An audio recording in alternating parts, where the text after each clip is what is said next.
इंदौर के भागीरथपुरा में दूषित पानी से मौतों ने हर किसी को झंझोड़ कर रख दिया है। इंदौर ने पानी के जरिए आई हुई एक अदृश्य त्रासदी को अब देख भी लिया है। करीब 3 दशक पहले भी शहर में कुछ ऐसा ही सदमा झेला भी था। फर्क सिर्फ इतना था कि तब वजह सामने आने के में ज्यादा वक्त लग गया था, लेकिन अब सफाई यहाँ पर सामने आ गई है तो वहां पर जो है वह रूह भी कपकपा देने वाली है। यह जो पूरा मामला है इंदौर के सुभाष चौक का है, जहां पर यह पूरा इलाका आज भी एक पुरानी टंकी की खामोशी से खड़ा हुआ उसे देख भी रहा है और उसकी कहानी अपने आप बयां भी हो रही है। करीब 30 साल पहले इसी टंकी से पश्चिमी इंदौर में हजारों घरों में पीने का पानी पहुंचता था और उस वक्त नगर निगम रोज की तरह यहां पर टंकी से पानी सप्लाई भी करती थी। लोग उसी पानी को पीते थे और उसी पे यहां पर खाना भी बनता था उसी पानी से। लेकिन किसी को अंदाजा नहीं था कि टंकी के भीतर कुछ ऐसा छुपा हुआ है जो पूरे इलाके की सेहत को निकल रहा है। कुछ दिन बाद हालात बिगड़े। उल्टी, दस्त, बुखार और पेट की बीमारियों से यहाँ पर एक के बाद एक लोग बीमार पड़ने लगे, अस्पताल भी भरने लगे, लेकिन बीमारी की जड़ पकड़ में नहीं आ रही थी। फिर एक दिन लोगों ने यहाँ पर शिकायत की कि नलों से आने वाले पानी में अजीब सी बदबू आ रही है। शिकायत नगर निगम तक पहुंची, जांच के आदेश हुए। तब नगर निगम की टीम ने सुभाष चौक की टंकी को खोला तो सन्नाटा छा गया। टंकी के अंदर एक इंसान का कंकाल मिला था। कब, किसका था, यह सवाल बना हुआ था। उस दौर में नगर निगम में कांग्रेस का शासन था और महापौर थे मधुकर वर्मा।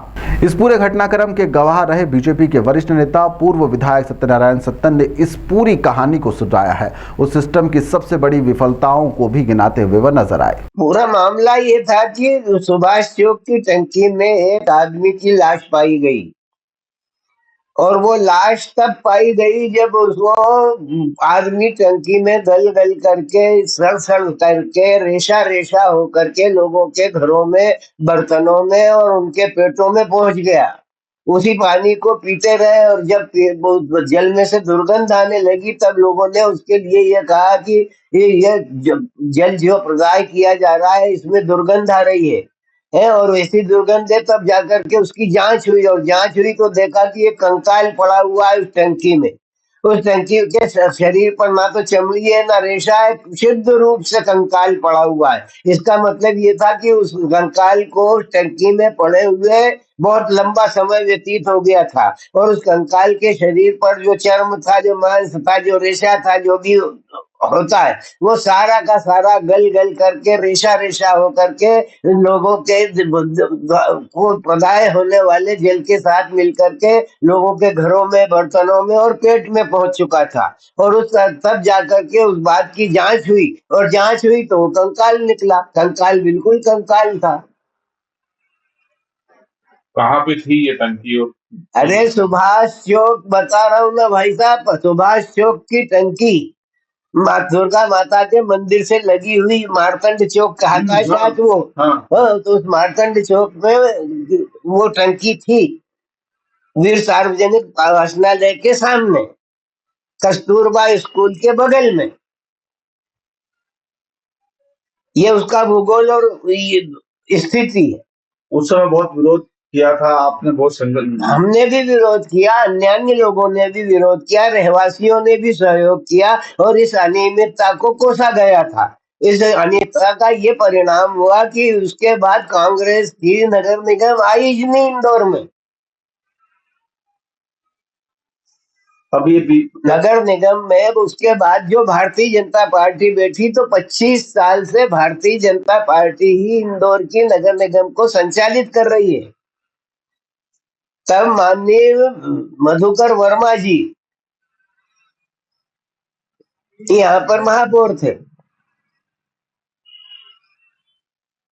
कांग्रेस की बात हो गई। ट्रिपल इंजन सरकार है शासन में, केंद्र में, इंदौर में पूरी परिषद उनकी है बीजेपी की, मेयर भी, सांसद, विधायक, मंत्री सब यही से, फिर भी इतनी बड़ी घटना हुई है। ना तो इंदौर में ट्रिपल सरकार है, इंदौर में एक ही पक्ष मजबूत है, सीधे से लगा करके नगर निगम से लगा करके सांसद तक एक ही पार्टी का वर्चस्व और वह भारतीय जनता पार्टी। उसके बाद भी इस तरह की घटना हुई। आप बताओ